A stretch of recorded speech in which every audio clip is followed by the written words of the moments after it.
मैं कोरोना के बारे में आपको कुछ भी वो सब नहीं बताऊंगा जो आप सब जानते हैं व्हाट्सएप पे इंटरनेट पे पढ़ के, बिल्कुल नहीं बताऊंगा वो। मैं वो बता रहा हूँ आप कैसे डिफरेंशिएट करोगे आपको कोरोना है या नहीं है। उसके बाद आप में से कोई अगर वो सिम्टम नहीं है तो उसको लगता है कि मुझे कोरोना नहीं है, वो प्लीज वापस से घर जाए, कुछ होता है। ठीक, खांसी, जुकाम, बलगम, बुखार, यही झगड़े हैं सबके। ठीक है, अगर आपको सूखी खांसी हो रही है, ड्राई कफ खांस रहे हो, बस ये केवल पॉल्यूशन कफ है, केवल प्रदूषण से हो रहा है।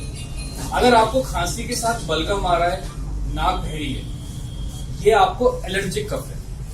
ठीक, यदि आपको नाक बह रही है, बलगम आ रहा है और आपको खांसी हो रही है, उसके साथ ऐसा अगर हो रहा है तो ये फ्लू या स्वाइन फ्लू कुछ भी हो सकता है, या नॉर्मल वायरल, जिसे कहते हैं वायरल हो गया आपको ठीक हो जाओ, ये वो भी हो सकता है। ये कोरोना नहीं हो सकता।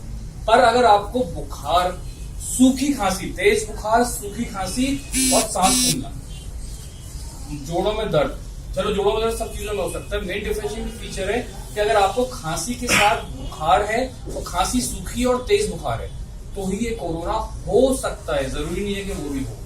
तो उससे पैनिक करना बंद करिए। मोस्ट ऑफ द लोगों को उससे डर लगता है। अब आप मुझे बताओ, इतने लोग बैठे हो, आप में से कितने लोगों को तेज बुखार और सूखी खांसी है? बताइए कितना को। बलगम वाली खांसी, जुकाम बहुत लोगों को होगा, आप में से किसी को कोरोना नहीं है, फीस ले लो चले जाओ। मैं बता रहा हूँ, बिना मत ले लो, डरो नहीं कोरोना से। कोरोना ऐसे नॉर्मल वायरल है, किसी का कुछ नहीं बिगाड़ता। वो आपके और हमारी तरह नॉर्मल वायरल की तरह आता है, चला जाता है। बिगड़ता किसका है? जिसकी ओल्ड एज है, उसकी इम्यूनिटी पावर कम है, उसको डायबिटीज है, उसको शुगर है, वो कैंसर पेशेंट है, उसकी इम्यूनिटी कम है, छोटा सा वायरल उसके ऊपर हमला कर देता है। और दूसरा, इस सैनिटाइजर का झगड़ा बंद करिए।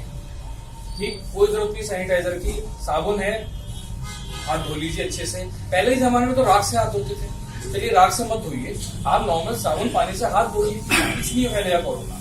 दूसरी बात, एक बात और सीख के जाइए, जो लास्ट बात है, फिर मैं वापस आप लोगों को टाइम ना वेस्ट करके शुरू करता हूँ। छींकना और खांसना कैसे, ये आज नहीं आगे तक के लिए। हम कैसे छींकते हैं, चलो हो गया, ठीक है, इनके ऊपर भी गिराती, इनके ऊपर भी गिराती। आज के बाद आप सब खांसेंगे या छींकेंगे तो ऐसे अपनी बाजू, क्योंकि इधर आप टच नहीं करते हैं बार बार। ठीक है, और शर्ट को आप हटा के चेंज करते रहिए। ठीक है, करके दिखाइए सब कैसे खांसेंगे छींकेंगे। तो कोरोना से मत डरिए, उस समय में सब शांत हो जाएगा। रिलैक्स रहिए, अवेयर रहिए, कंफ्यूजन है आइए, घबराइए मत। ठीक है, थैंक यू सो मच।